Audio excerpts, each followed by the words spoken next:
Baik. Sudah 11 bulan saya nggak punya kerjaan tetap. Nafkah yang saya berikan ke istri sangat minim sekali. Keluarga istri meminta saya untuk pisah. Akhir-akhir ini istri juga sudah tidak tahan. Istri saya bekerja. Sebenarnya kami masih saling menyayangi. Istri saya masih cinta sama saya. Ustaz, gimana saya menyikapi masalah ini? Apa saya ikuti maunya istri dan keluarga? Saat ini istri saya lagi didekati pria lain yang lebih mapan dan kaya. Salahkah saya kalau memukul pria tersebut? Karena pria itu telah mengambil kesempatan dalam kesempitan rumah tangga kami. Ustaz minta amalan atau wirid untuk melapangkan rezeki. Ini ada hubungannya sama tema nggak ini? Hah? Jawab atau enggak? Kasihan. Ya udahlah, karena malam terakhir ya.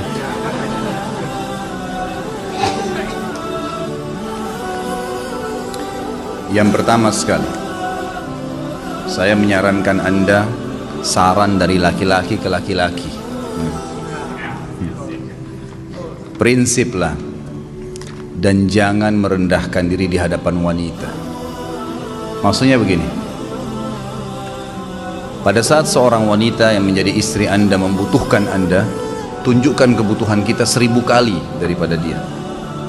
Dia sayang, dia perhatikan, dia siap berkorban. Kita harus 1000 kali lebih hebat daripada itu. Laki-laki memang penaung. Tapi kapan dibalik? Kalau saya pribadi, kapan dia tidak butuhkan, menunjukkan kebutuhan, saya 1000 kali tidak butuh sama dia. Untuk apa Anda merendahkan diri di depan seorang wanita yang kalau memang dia tidak bisa menjadi seorang istri? Karena kapan wanita sudah menyombongkan diri di hadapan laki-laki, tidak akan ada wibawa sama sekali. Ini poin dulu dalam pembukaan. Dan selalu saya sarankan siapapun ikhwah yang minta saran saya dalam masalah rumah tangga, yang paling pertama ini saya ucapkan, saya bukan menyuruh Anda menjadi keras, bukan. Tapi saya mengajak Anda untuk punya prinsip dalam hidup. Wibawa, pemimpin rumah tangga.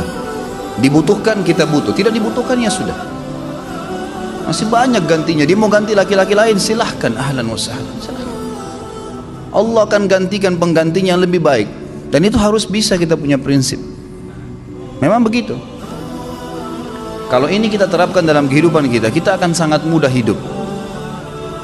Terkadang subhanallah ada pengorbanan berat. Berpisah dengan meninggal, berpisah karena masalah dosa yang dilakukan oleh pasangan kita, jelas haram.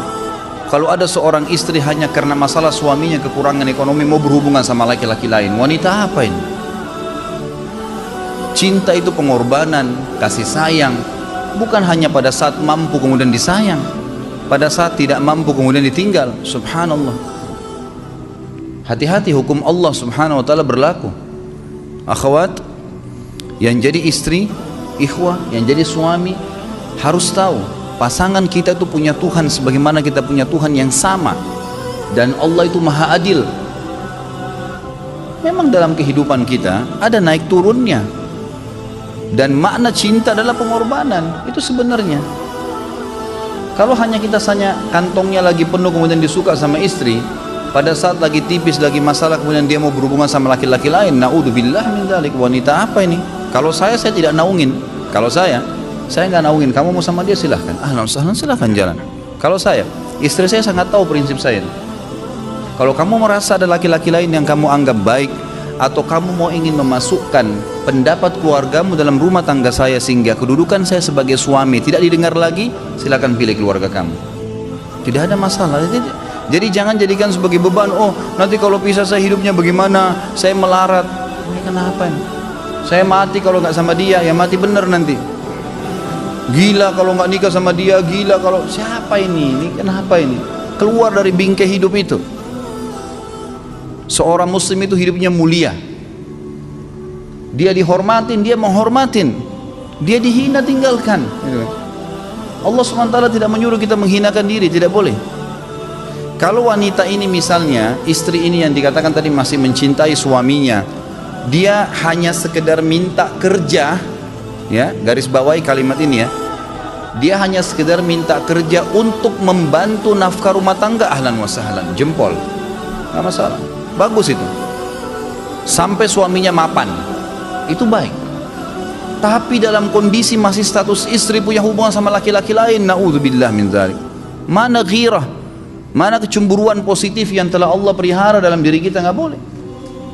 Pada saat seorang sahabat pulang ke rumahnya mendapatkan istrinya selingkuh dengan laki-laki lain, tidak disebutkan apakah berhubungan biologis atau tidak, tapi yang jelas sahabat ini sampai kaget, masuk ke rumahnya temukan ada laki-laki lain. Dia bingung mau lakukan apa. Dia pergi ke Nabi SAW lalu berkata, ya Rasulullah, saya pulang rumah istri saya lagi sama laki-laki lain. Maksudnya dia pandu saya harus buat apa nih? Apa yang terjadi? Subhanallah, Sa'ad radhiyallahu anhu, sahabat Nabi mulia, menghaluskan pedang mengatakan, ya Rasulullah, kalau terjadi pada rumah tangga saya akan penggal dua-duanya. Dua-duanya saya penggal nih.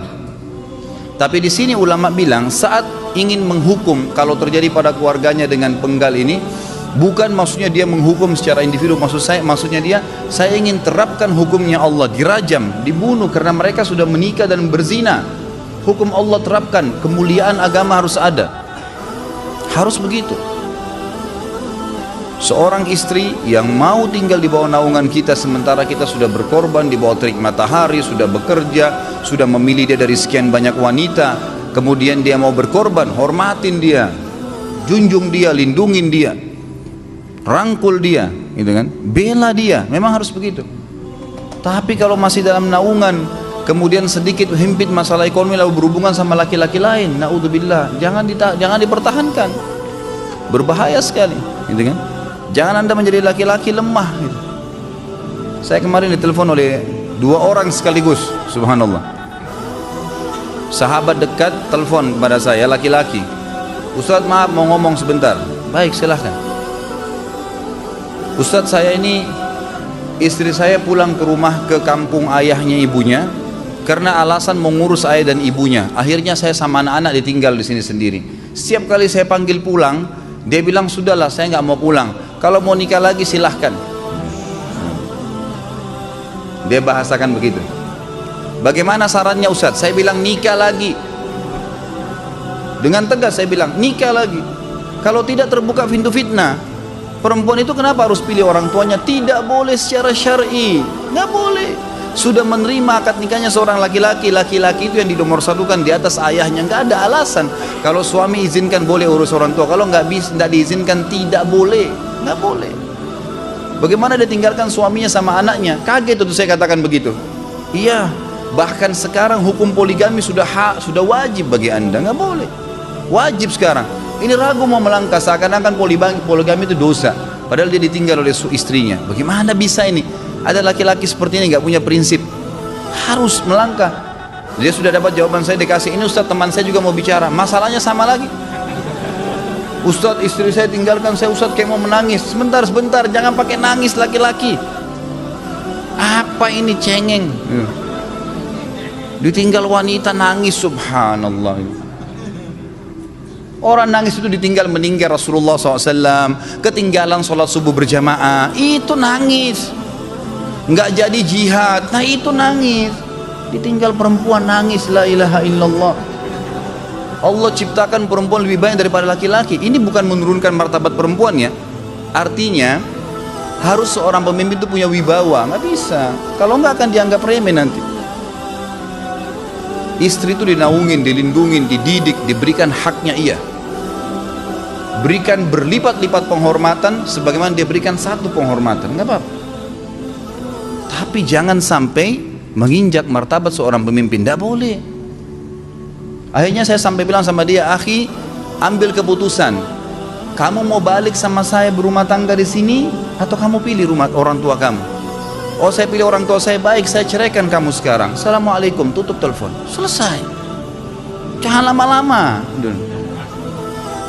Cengeng sekali.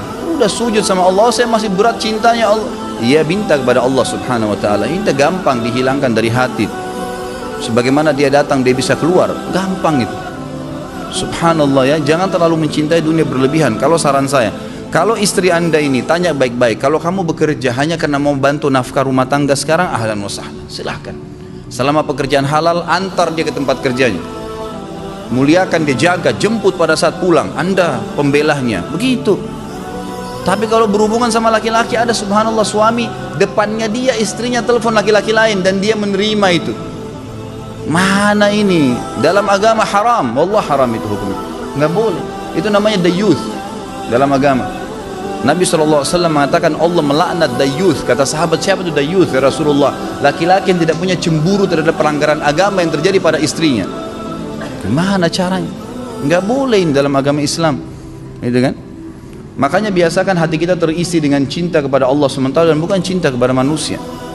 Mencintai istri karena Allah yang perintahkan, mencintai suami karena Allah yang perintahkan. Jadi semua karena Allah. Tidak ada kata-kata hilang, tidak ada rugi kalau kita meninggalkannya. Jadi ini hal mendasar yang saya tahu, Allahu alam. Jadi sampaikan seperti itu. Kalau wirid apa? Saran saya adalah memperbanyak istighfar kepada Allah SWT. Gunakan momen musibah itu sebagai kesempatan untuk mendekatkan diri dengan Allah Subhanahu wa taala. Begitu. Ya.